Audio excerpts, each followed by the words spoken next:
Egypt के पिरामिडों में 10 वर्षों तक खोज करता रहा है। उसका आदमी का नाम है बोबिस। वो एक वैज्ञानिक और एक इंजीनियर है। वो ये देख के बहुत हैरान हुआ कि कभी कभी पिरामिड में कोई चूहा भूल से या बिल्ली घुस जाती है और फिर निकल नहीं पाती, भटक जाती और मर जाती। पर पिरामिड के भीतर जब भी कोई चूहा या बिल्ली या कोई प्राणी मर जाता है तो सड़ता नहीं, सड़ता नहीं, उसमें से दुर्गंध नहीं आती, वो ममीफाइड हो जाता है, सूख जाता है, सड़ता नहीं। ये हैरानी की घटना है और बहुत अद्भुत। पिरामिड के भीतर इसके होने का कोई कारण नहीं है। और ऐसे पिरामिड्स के भीतर जो कि समुद्र के किनारे, जहां की ह्यूमिडिटी काफी है, जहां की कोई भी चीज सड़नी ही चाहिए और जल्दी सड़ जानी चाहिए, उन पिरामिड्स के भीतर भी कोई मर जाए तो सड़ता नहीं। मांस ले जाकर रख दिया जाए तो सूख जाता है, दुर्गंध नहीं देता। मछली डाल दी जाए तो सूख जाती है, सड़ती नहीं। तो बहुत चकित हो गया, इसका तो कोई कारण नहीं दिखाई पड़ता था। बहुत खोजबीन की, आखिर ये ख्याल में आना शुरू किया कि शायद पिरामिड का जो शेप वही कुछ कर रहा है। लेकिन शेप, आकार कुछ कर सकता है। सब खोज के बाद कोई उपाय नहीं था। 10 साल की खोज के बाद बोबिस को ख्याल आया कि कहीं पिरामिड का जो शेप, जो आकृति है, वो तो कुछ नहीं करती। तो उसने एक छोटा पिरामिड मॉडल बनाया,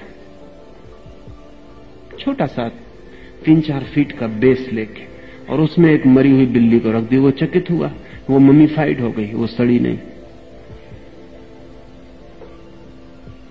तब तो एक बहुत नए विज्ञान का जन्म हुआ। और वो नया विज्ञान कहता है ज्योमेट्री की जो आकृतियां हैं उनका जीवन ऊर्जाओं से बहुत संबंध है। और अब बोबिस की सलाह पर यह कोशिश की जा रही है कि सारी दुनिया के अस्पताल पिरामिड की शक्ल में बनाए जाएं। उनमें मरीज जल्दी स्वस्थ होगा।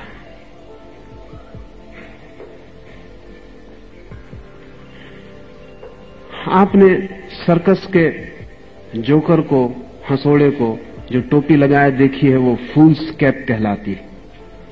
उसी की वजह से कागज, जितने कागज से वो टोपी बनती है, वो फूल्स कैप कहलाता है। लेकिन बोबिस का कहना है कि कभी दुनिया के बुद्धिमान आदमी वैसी टोपी लगाते थे, वो वाइस कैप है। क्योंकि वो टोपी पिरामिड के आकार की है। और अभी बोबिस ने प्रयोग किए हैं फूल्स कैप के ऊपर, और उसका कहना है कि जिन लोगों को भी सिर दर्द होता है वो पिरामिड के आकार की टोपी लगाएं, तत्क्षण उनका सिर दर्द दूर हो सकता है। जिनको भी मानसिक विकार है वो पिरामिड के आकार की टोपी लगाएं, उनके मानसिक विकार दूर हो सकते हैं। अनेक चिकित्सालयों में जहां मानसिक चिकित्सा की जाती है, बोबिस की टोपी का प्रयोग किया जा रहा है और प्रमाणित हो रहा है कि वो ठीक कहता है। क्या टोपी के भीतर का आकार, आकृति इतना भेद ला दे सकती है? अगर बाह्य आकृतियां इतना भेद ला सकती हैं तो आंतरिक आकृतियों में कितना भेद पड़ सकेगा, वो मैं आपसे कहना चाहता हूं। शरणागति आंतरिक आकृति को बदलने की चेष्टा है, इनर ज्योमेट्री को। जब आप खड़े होते हैं तो आपके भीतर की चित्त आकृति और होती है, और जब आप पृथ्वी पर शरण में लेट जाते हैं तो आपके भीतर की चित्त आकृति और होती है। चित्त में भी ज्योमेट्रिकल फिगर्स होते हैं। चित्त की आकृतियों में 2 विशेष आकृतियां हैं। आपके खड़े होने का ख्याल जमीन से 90 का कोण बनाता है,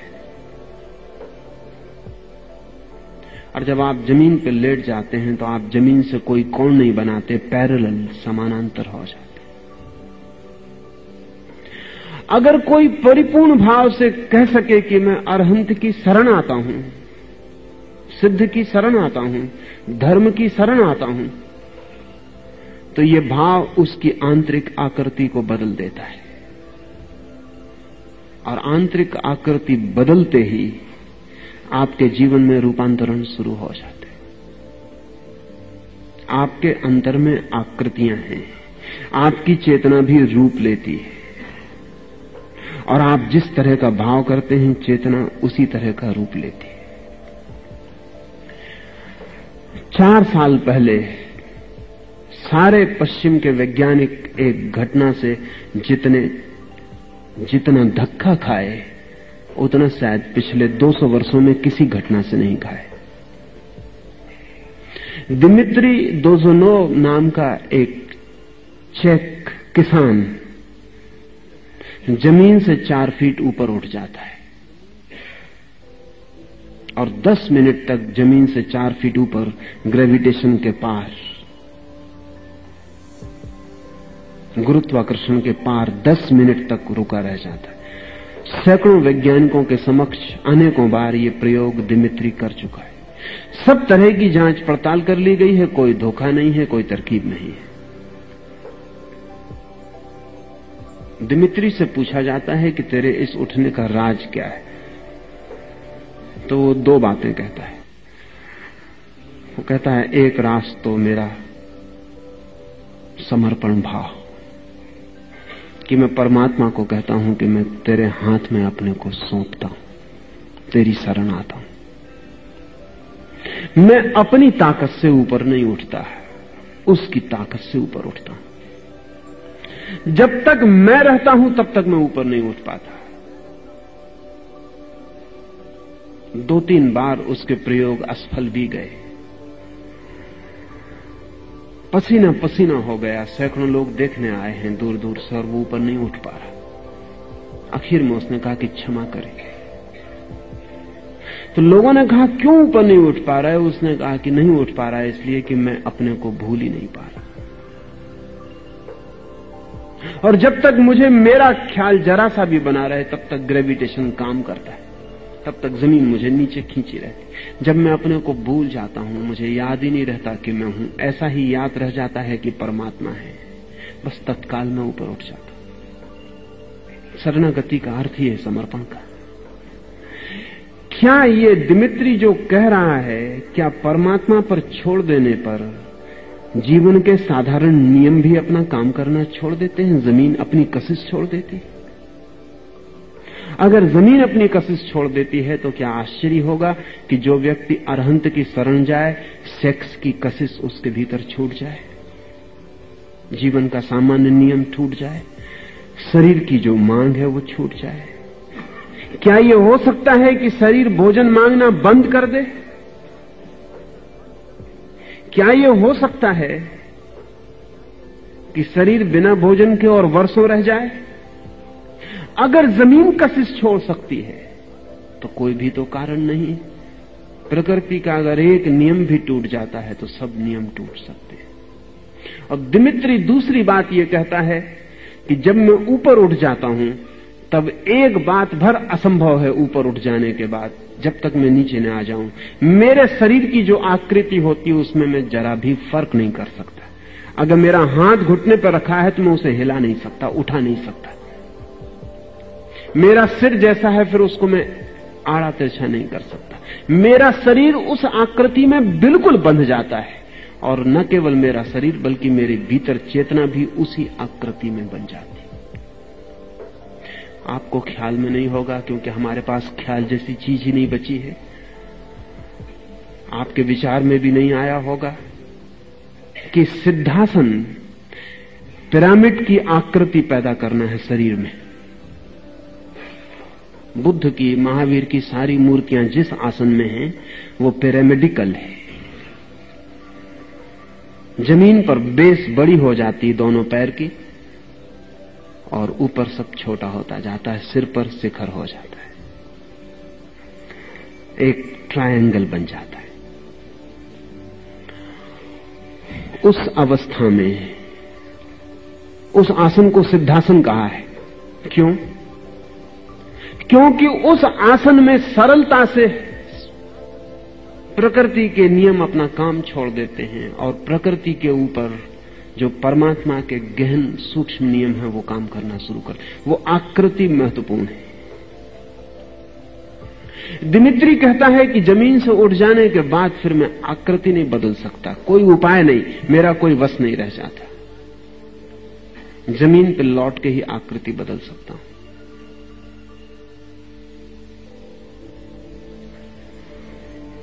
ये शरणागति की अपनी आकृति है, अहंकार की अपनी आकृति है। अहंकार को आप जमीन पर लेटा हुआ सोच सकते, कंसीव भी नहीं कर सकते। अहंकार को सदा खड़ा हुआ ही सोच सकते हैं। बैठा हुआ अहंकार, सोया हुआ अहंकार कोई अर्थ नहीं रखता। अहंकार सदा खड़ा हुआ होता है। शरण के भाव को आप खड़ा हुआ सोच सकते हैं। शरण का भाव लेट जाने का भाव है, किसी विराट तर शक्ति के समक्ष अपने को छोड़ देने का भाव है। मैं नहीं तू, वो भावना उसमें गहन है। मैंने आपसे कहा कि प्रकृति के नियम काम करना छोड़ देते हैं अगर हम परमात्मा के नियम में अपने को समाविष्ट करने में समर्थ हो जाएं। इस संबंध में कुछ बातें कहनी जरूरी है। महावीर के संबंध में कहा जाता है, और 2500 साल में महावीर के पीछे चलने वाला कोई भी व्यक्ति नहीं समझा पाया कि उसका राज क्या है। महावीर ने 12 वर्षों में केवल 365 दिन भोजन किया। इसका अर्थ हुआ कि 11 वर्ष भोजन नहीं किया। कभी 3 महीने बाद 1 दिन किया, कभी महीने बाद 1 दिन किया। 12 वर्ष के लंबे समय में सब मिला के 365 दिन 1 वर्ष भोजन किया। अनुपात अगर लें तो 12 दिन में 1 दिन भोजन किया और 11 दिन भूखे रहे। लेकिन महावीर से ज्यादा स्वस्थ शरीर खोजना मुश्किल है।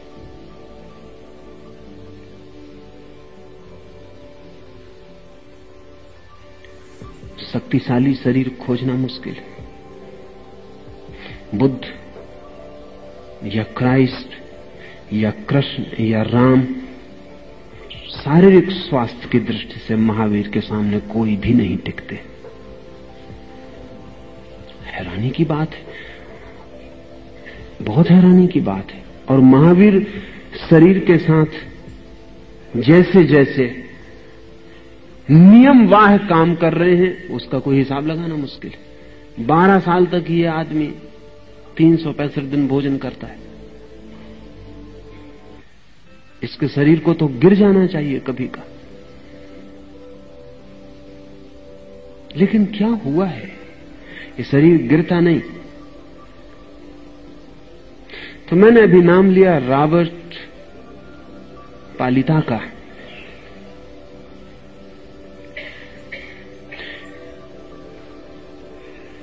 इसकी प्रयोगशाला में बहुत अनूठे प्रयोग किए जा रहे हैं।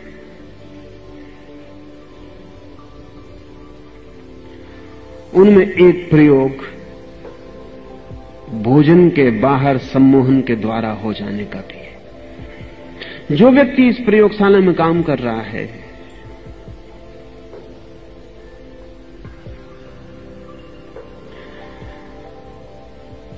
उसने चकित कर दिया है। पाविता के प्रयोगशाला में कुछ लोगों को 10-10 साल के लिए सम्मोहित किया गया। वो 10 साल तक सम्मोहन में रहेंगे, उठेंगे, बैठेंगे, काम करेंगे, खाएंगे, पिएंगे, लेकिन उनका सम्मोहन नहीं तोड़ा जाएगा। वो गहरी सम्मोहन की अवस्था बनी रहेगी। और कुछ लोगों ने तो अपना पूरा जीवन सम्मोहन के लिए दिया है। जो पूरे जीवन के लिए सम्मोहित किए गए, उनका जीवन भर सम्मोहन नहीं तोड़ा जाएगा। उनमें एक व्यक्ति है बर्सिलाव, उसको 3 सप्ताह के लिए पिछले वर्ष सम्मोहित किया गया और 3 सप्ताह पूरे समय उसे बेहोश सम्मोहित रखा गया और उसे 3 सप्ताह बार बार सम्मोहन में झूठा भोजन दिया गया। जैसे उसे बेहोशी में कहा गया कि तुझे एक बगीचे में ले जाया जा रहा है, देख कितने सुगंधित फूल और कितने फल लगे। सुगंध आ रही, उस व्यक्ति ने जोर से श्वास खींची और कहा अद्भुत सुगंध है, प्रतीत होता है सेब पक गए। पाविता ने उन झूठे काल्पनिक फैंटेसी के बगीचे से फल तोड़े, उस आदमी को दिए और कहा कि लो, बहुत स्वादिष्ट है। उस आदमी ने शून्य में शून्य से लिए गए शून्य सेवों को खाया, कुछ था नहीं वहां, स्वाद लिया, आनंदित हुआ। 15 दिन तक उसे इसी तरह का भोजन दिया गया, पानी भी नहीं, भोजन भी नहीं। झूठा पानी कहें, झूठा भोजन कहें। 10 डॉक्टर उसका अध्ययन करते थे। उन्होंने कहा कि रोज उसका शरीर और भी स्वस्थ होता चला गया। उसको जो शारीरिक तकलीफें थीं वो 5 दिन के बाद विलीन हो गईं। उसका शरीर अपनी मैक्सिमम स्वास्थ्य की हालत में आ गया 7वें दिन के बाद। शरीर की सामान्य क्रियाएं बंद हो गईं। पेशाब या पाखाना, मलमूत्र विसर्जन सब विदा हो गया, क्योंकि उसके शरीर में कुछ जा ही नहीं रहा। 3 सप्ताह के बाद जो सबसे बड़े चमत्कार की बात वो थी, वो ये कि वो परिपूर्ण स्वस्थ अपनी बेहोशी के बाहर आया। और बड़े आश्चर्य की, जो आप कल्पना भी नहीं कर सकते, वो ये कि उसका वजन बढ़ गया। ये असंभव है। जो वैज्ञानिक वहां अध्ययन कर रहा था, डॉक्टर रिजल, उसने वक्तव्य दिया है, दिस इज साइंटिफिकली इम्पॉसिबल। पर उसने कहा कि इम्पॉसिबल हो या ना, असंभव हो या ना, लेकिन ये हुआ है। मैं मौजूद था और 10 रात और 10 दिन पूरे वक्त पहरा था कि उस आदमी को कुछ खिला न दिया जाए, कोई तरकीब से कोई इंजेक्शन न लगा दिया जाए, कोई दवा न डाल दी जाए। कुछ भी उसके शरीर में नहीं डाला गया, वजन बढ़ गया। तो रिजल उस पर साल भर से काम कर रहा है और रिजल का कहना है कि यह मानना पड़ेगा कि there is something like an unknown X force.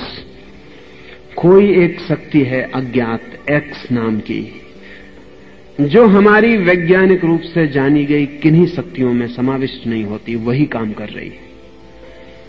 उसे हम भारत में प्राण कहते रहे। इस प्रयोग के बाद महावीर को समझना आसान हो जाएगा। और इसलिए मैं कहता हूं कि जिन लोगों को भी उपवास करना हो, वो तथाकथित जैन साधुओं से सुन समझ के उपवास करने के पागलपन में ना पड़े। उन्हें कुछ भी पता नहीं, वो सिर्फ भूखा मरवा रहे हैं, अनशन को उपवास कह रहे हैं। उपवास की तो पूरी और ही वैज्ञानिक प्रक्रिया है, और अगर उस भांति प्रयोग किया जाए तो वजन नहीं गिरेगा, वजन बढ़ भी सकता है।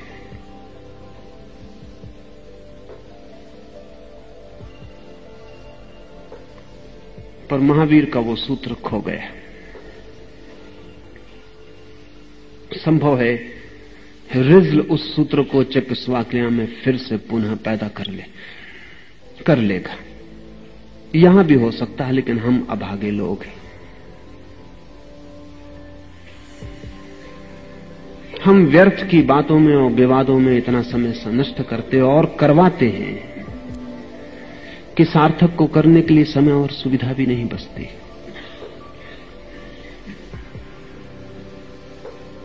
और हम ऐसी मूढ़ताओं में लीन होते हैं जिन्होंने विद्वता का आवरण ओढ़ रखा है।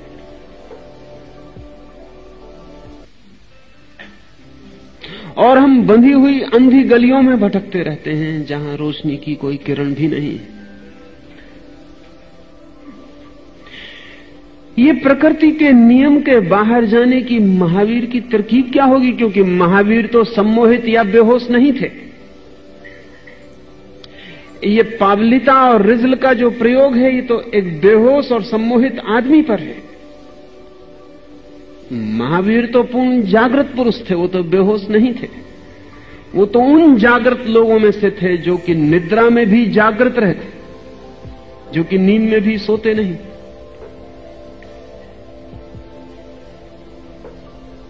जिन्हें नींद में भी पूरा होश रहता है कि ये रही नींद, नींद भी जिनके आसपास ही होती है, अराउंड द कॉर्नर, कभी भीतर नहीं होती। जो उसे जांचते हैं जानते हैं कि ये रही नींद, और वो सदा बीच में जागे हुए होते। तो महावीर ने कैसे किया होगा? फिर महावीर का सूत्र क्या है? असल में सम्मोहन में और महावीर के सूत्र में एक आंतरिक संबंध है, वो ख्याल में आ जाए।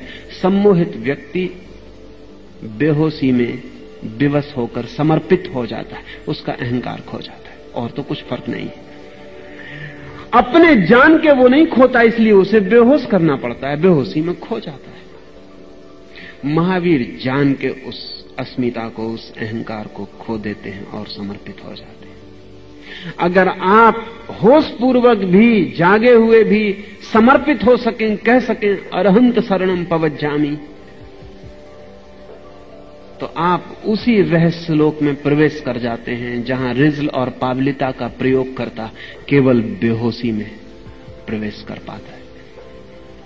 होश में आने पर तो उस आदमी को भी भरोसा नहीं आया